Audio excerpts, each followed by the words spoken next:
నమస్తే. తెలుగు రాజ్యంకి స్వాగతం. నేను మీ సంధ్య. కాపు ఉద్యమ నేత, మాజీ మంత్రి ముద్రగడ పద్మనాభం గారు చనిపోయి 4 రోజులు కావస్తున్నా ఇంకా ఆయన చుట్టూ రాజకీయం అనేది నడుస్తూనే ఉంది. చనిపోయినప్పటి నుంచి మన రాజకీయ పరిభాషలో చెప్పాలంటే శవ రాజకీయం అనేది కంటిన్యూ అవుతుంది. ఎవరు చేస్తున్నారు, దీనివల్ల ఏం ఉణగారుతుందని అనుకుంటున్నారు, ప్రజలు దీని గురించి ఏమనుకుంటున్నారు తెలుసుకునే ప్రయత్నం చేద్దాం. చరిత్రకారులు, సినీ రాజకీయ విశ్లేషకులు చిలకటి శ్రీకాంత్ గారు మనతో ఉన్నారు. ఆయన మాట్లాడు. శ్రీకాంత్ గారు నమస్తే. నమస్కారం సంధ్య గారు. ఏంటి, ముద్రగడ గారు చనిపోయి 4 రోజులు అవుతున్నా ఇంకా ఆయన చావు తర్వాత ఈ రాజకీయం అనేది కంటిన్యూ అవుతుంది. ముందుగా ఏమంటారు దీని గురించి? కాంగ్రెస్ పార్టీ అధికారంలోకి రావడానికి 1989లో వాళ్ళకు ఒక భౌతిక కాయం అవసరం కావాల్సి వచ్చింది. అది వంగవీటి మోహన్ రంగారావు గారి రూపంలో దక్కింది.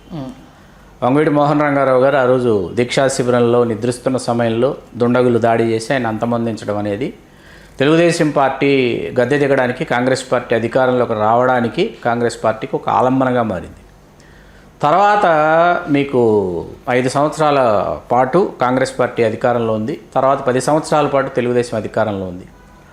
మీకు కాంగ్రెస్ సంస్కృతిని పుణికి పుచ్చుకున్న వైకాపా, మీకు రాజశేఖర రెడ్డి గారి మరణానంతరం ఏంటంటే డాక్టర్ వైఎస్ రాజశేఖర రెడ్డి గారిని అభిమానించిన, ఆరాధించినటువంటి జనం ఎవరైతే ఉన్నారో ఆ జనం సాక్షిగా ఉదయించిన వైకాపా వైఎస్ జగన్మోహన్ రెడ్డి గారు తిరిగి ఆయన 2014 ఎన్నికలకు కావచ్చు, 2019 ఎన్నికలకు కావచ్చు, 14 ఎన్నికల కూటమి జట్టు కట్టకపోతే ఖచ్చితంగా అప్పుడే ఆ రోజే వైకాపా అధికారంలోకి వచ్చేది. కూటమి జట్టు కట్టడంతో వైకాపా ఆ రోజు ప్రతిపక్ష స్థానానికి పరిమితం కావాల్సి వచ్చింది. 19 ఎన్నికల వరకు కూడా డాక్టర్ వైఎస్ రాజశేఖర రెడ్డి గారి ఉదంతాన్ని, వారు మరణించినటువంటి ఆ ఉదంతాన్ని అడ్డు పెట్టుకొని వారు వైఎస్ రాజశేఖర రెడ్డి గారి చిత్రపటంతో కావచ్చు, లేకపోతే వైఎస్ రాజశేఖర రెడ్డి గారి సిద్ధాంతాలను, భావజాలాలను కావచ్చు, వాటిని ప్రచారం చేసుకుంటూ 19 ఎన్నికల్లో అధికారంలోకి వచ్చారు. 24 ఎన్నికల్లో చావు తప్పి కన్నులొట్టబోయి కేవలం 11 అంటే 11 స్థానాలకి పరిమితం అయిపోయినటువంటి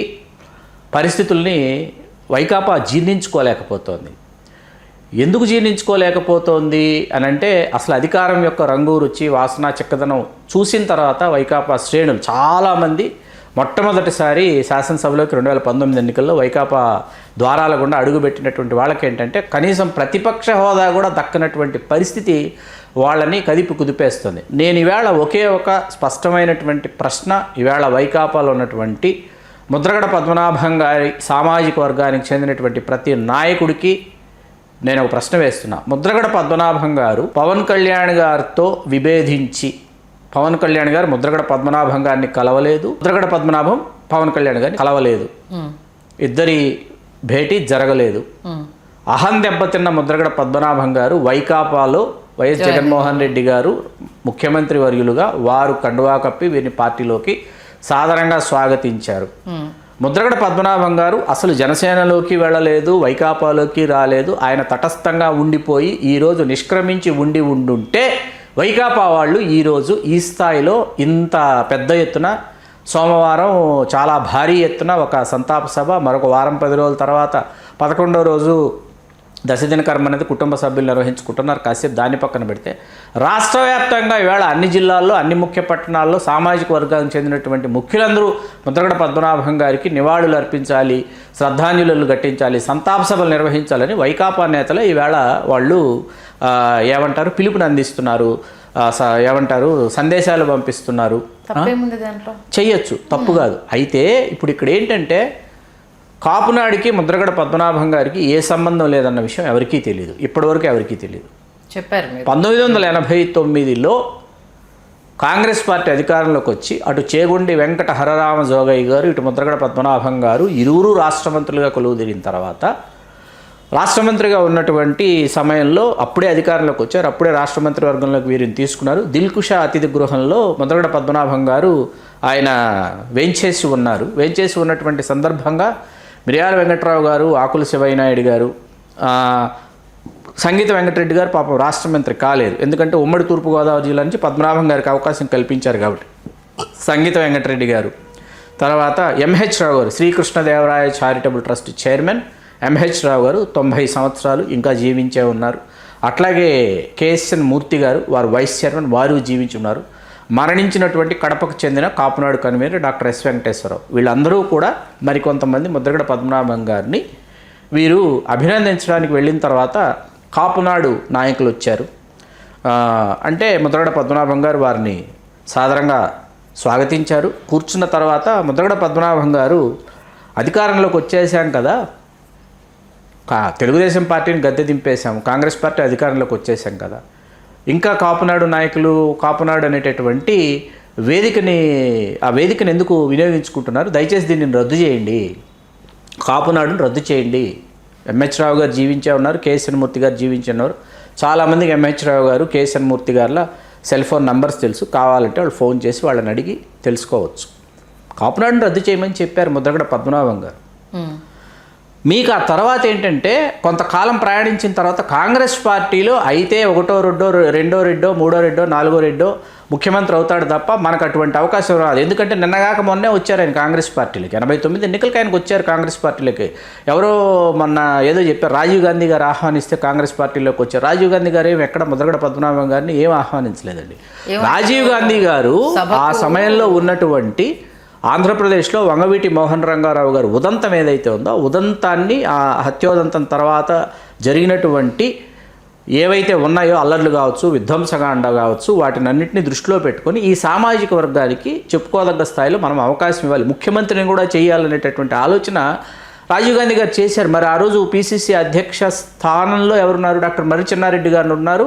ఆయన సుదీర్ఘ విరామానంతరం కాంగ్రెస్ పార్టీలోకి వచ్చి చేరి పిసిసి అధ్యక్షుడు అయ్యారు. కాబట్టి మరీ ముఖ్యంగా తెలంగాణకు చెందినటువంటి ముఖ్యనేత కాబట్టి, రాష్ట్రంలో ఆయన తెలంగాణ ప్రాంతానికి చెందినవాడైనప్పటికీ రాష్ట్ర వ్యాప్తంగా డాక్టర్ మర్రి చెన్నారెడ్డి గారికి ఒక వర్గం ఉంది, శిష్యులు ఉన్నారు. కాబట్టి వారు చేసేటటువంటి ఎన్నికలు వారు నిర్వహించనివ్వండి, వారిని ముందు ముఖ్యమంత్రిని చేద్దాం, తర్వాత ఆలోచిద్దామని రాజీవ్ గాంధీ గారు అనుకున్నారు. కాంగ్రెస్ పార్టీ అధికారంలోకి వచ్చింది. వంగవీటి మోహన్ రంగారావు గారి ఉదంతం ఏదైతే ఉందో, ఉదంతం అనేటటువంటి హత్యోదంతం పునాదుల మీదే మీకు మన హీరో కృష్ణ గారు, సూపర్ స్టార్ కృష్ణ గారు ఏలూరు నుంచి లోక్సభకు ఎన్నికైనా, ఆ సమయంలో ఆయన ఏలూరు నుంచి లోక్సభ ఎంపీ కాగలిగారు. ఇట్లాంటివన్నీ ఈ సామాజిక వర్గానికి, కాపు సామాజిక వర్గానికి ఒక డీజీపీగా ఎంవి భాస్కర్ రావు గారు, 8 మంది రాష్ట్ర మంత్రులు ఉన్నటువంటి సమయం అండి. బీసీ కాపు కావచ్చు, ఓసీ కాపు కావచ్చు, 8 మంది రాష్ట్ర మంత్రులు ఉండేటటువంటి సమయము. అట్లాగే కేంద్ర మంత్రివర్గంలోకి ఆ తర్వాత పివి రంగయ్యనాయుడు గారు, ఆయన ఖమ్మం నుంచి లోక్సభకు పోటీ చేసి ఆ తర్వాత కేంద్ర మంత్రి కాగలిగారంటే పునాది కాపునాడు, పునాది వంగవీటి మోహన్ రంగారావు గారి హత్యోదంతం, పునాది మిర్యాల వెంకట్రావు గారు మడమ తిప్పకుండా సాగించినటువంటి రాజీలేని పోరాటం, పునాది డాక్టర్ దాసనారాయణరావు గారు ఉదయం దినపత్రిక సాక్షిగా సాగించినటువంటి మోగించినటువంటి అక్షర భేరి, ఇవన్నీ కూడా వీళ్ళని ఎవరిని స్మరించుకోకుండా, వీళ్ళ గురించి మనం మాట్లాడుకోకుండా, కేవలం టోటల్ క్రెడిట్స్ ముద్రగడ పద్మనాభం గారికి ఇవాళ అందరూ ఏమాత్రం సంబంధం లేకుండా ముద్రగడ పద్మనాభం గారికి మాత్రమే క్రెడిట్స్ ఇస్తున్నారు. ముద్రగడ పద్మనాభం గారి గురించి నేదురుమల్లి జనార్దన్ రెడ్డి గారు ఒకసారి ఒక సందర్భంలో ఒక మాట అన్నారు, పద్మనాభం లేడిపిల్ల లాంటి వాడు, జాగ్రత్తగా పట్టుకొని మన పక్కన పెట్టుకోకపోతే చెంగున దూకి ఎటు ఎగిరిపోతాడో తెలియదు అని అన్నారనమాట నేదురుమల్లి జనార్దన్ రెడ్డి గారు, ఆయన ముఖ్యమంత్రిగా ఉన్నటువంటి సమయంలో. పద్మనాభం గారికి కొంత దూరం ప్రయాణించిన తర్వాత ఆయనకు అర్థమైంది ఏంటంటే, కాంగ్రెస్ పార్టీలో తిరిగి సామాజిక వర్గానికి సంబంధించినటువంటి అంశాల్ని తలకెత్తుకుంటే సామాజిక వర్గంలో హీరో వర్షిప్ అనేది, నా ద్వారా హీరో వర్షిప్ అనేది నేను పెంపొందించాలనేటటువంటి ఒక ఆలోచన బయలుదేరిన తర్వాత ఆయన కాపు రిజర్వేషన్ పోరాట సమితిలోకి వెళ్ళి కూర్చోవటం, అక్కడ ఉద్యమ పందాలో సాగుతున్నటువంటి మిర్యాల వెంకట్రావు గారు ఎందుకు, ఆయన మైనింగ్ కార్పొరేషన్ చైర్మన్, ఆ తర్వాత హస్తకళల సంఘం చైర్మన్, కాపునాడుకు ఆయన రాజీనామా చేశారు వ్యవస్థాపక చైర్మన్గా, జిఎస్ రావు గారు చైర్మన్గా ఉన్నారు. ఆయన బ్యాక్ ఎండ్లో ఉండి ఉద్యమాన్ని, రిజర్వేషన్ల అంశం కాంగ్రెస్ పార్టీ అధికారంలో ఉండంగా మన సామాజిక వర్గం మీద కాంగ్రెస్ పార్టీకి ప్రేమో అభిమానమో అవసరమో ఉన్నప్పుడే మనం ఇది సాధించుకోగలమని చెప్పి ఆయన బ్యాక్ ఎండ్లో కూర్చొని డ్రైవ్ చేస్తున్న సమయంలో ముద్రగడ పద్మనాభం గారు ఇందులోకి వచ్చి అక్కడ దీనిని ఎవరైతే లీడ్ చేస్తున్నారో, డ్రైవ్ చేస్తున్నారో వాళ్ళందరినీ కూడా పక్కకు నెట్టేసి ఆయన దీన్ని ఆక్యుపై చేసుకుని అక్కడి నుంచి ఆయన సాగించినటువంటి అది ఫలితం ఇచ్చిందంటే ఇవ్వలేదు. ఇవాళ ఏంటంటే వైకాపాకి ఒక భౌతిక కాయం కావాలి, ఆ భౌతిక కాయం సాక్షిగా శవరాజకీయం అయితే సాగిస్తున్నారు, శవరాజకీయం చేస్తున్నారు. ఈరోజు ముద్రగడ పద్మనాభం గారు వైకాపాలో లేరు, కండువా కప్పుకోలేదు, జగన్మోహన్ రెడ్డి గారు పిలిచి కండువా కప్పలేదు, ముద్రగడ పద్మనాభం గారు వైకాపాలోకే రాలేదని అనుకుందాం కాసేపు. ఈరోజు ఇంత మర్యాద, ఇంత గౌరవం వైకాపాలో ఉన్నటువంటి ప్రతి నాయకుడు, ఆయన సామాజిక వర్గానికి చెందినటువంటి నాయకులు ఎవరైనా సరే ఈ స్థాయిలో నివాళులు అయితే అర్పించేవాళ్ళు కానే కాదు. ఖచ్చితంగా సార్. ఇప్పుడు ఎవరి పార్టీకి సంబంధించి వాళ్ళ పార్టీ నేత కావచ్చు, లేకపోతే ప్రముఖులు కావచ్చు చనిపోయినప్పుడు ఇది ఎక్కడైనా ఉండే ఆనవాయితే కదా. ప్రత్యేకంగా ఇప్పుడు వైఎస్ఆర్సీపీ చేస్తుంది ఏం లేదు కదా. ఇప్పుడు అది టీడీపీలో ఉన్నా, మేబీ టీడీపీ కడువ కప్పుకున్న వ్యక్తి చనిపోయినా ఆ సామాజిక వర్గం వాళ్ళు ఇలానే ఓన్ చేసుకునే వాళ్ళేమో. కాకపోతే ఏంటంటే అక్కడ ముద్రగడ గారి విషయంలో అంతకుముందు కొంత సౌండ్ అనేది వినిపించింది కాబట్టి అది ఎవరికి వారు తమ అవసరాల కోసం వాడుకుంటున్నారు. నిజంగానే వీళ్ళు ఇప్పుడే ప్రత్యేకంగా వీళ్ళే స్టార్ట్ చేశారు అని అంటే మీరు అన్నట్టు దాంతో ఏకీభవించవచ్చు. గతంలో చాలా జరిగాయి. తమ సామాజిక వర్గానికి సంబంధించిన నేత అలా అయినప్పుడు ఈ మధ్యకాలంలో చూసుకున్నాం కదా, అంబేద్కర్ మీద దాడి జరిగినప్పుడు ఆ సామాజిక వర్గం వారంతా ఏకతాటిపైకి రావడం జరిగింది. ఏంటి వాళ్ళకి సంబంధించి ఎవరైనా ఒక మాట అన్నా కూడా అందరూ ఒక తాటిపైకి రావడం జరుగుతుంది. ఆయన అనారోగ్య విషయానికి సంబంధించి కూడా రకరకాల కామెంట్స్ వచ్చినప్పుడు కూడా హాస్పిటల్లో వైఎస్ జగన్మోహన్ రెడ్డి గారు పట్టించుకోలేదు, అందుకే ఏదో హాస్పిటల్లో పడేశారు అన్నప్పుడు కూడా అందరూ వెళ్ళారు, పరామర్శించారు, ఆయనను బ్రతికించుకునే ప్రయత్నం చేశారు. ఎక్కడ ఎవరు అలసత్వం అయితే వహించలేదు కదా. కాబట్టి దీన్ని వేరే రకంగా చూడడం అని అంటే ఎంతవరకు సమంజసం అంటారు? నేను వేరే విధంగా కాదండి, రాజకీయ కోణంలో నుంచి నేను అనేది ఏంటంటే కండువా కప్పుకోలేదు. రేపు తెలుగుదేశంలో కూడా ఎవరో దిగ్గజ నేత, ఈ సామాజిక వర్గానికి చెందిన దిగ్గజ నేత ఎవరైనా ఏదైనా ఇలా పరమపదించారు అని అనుకుందాం.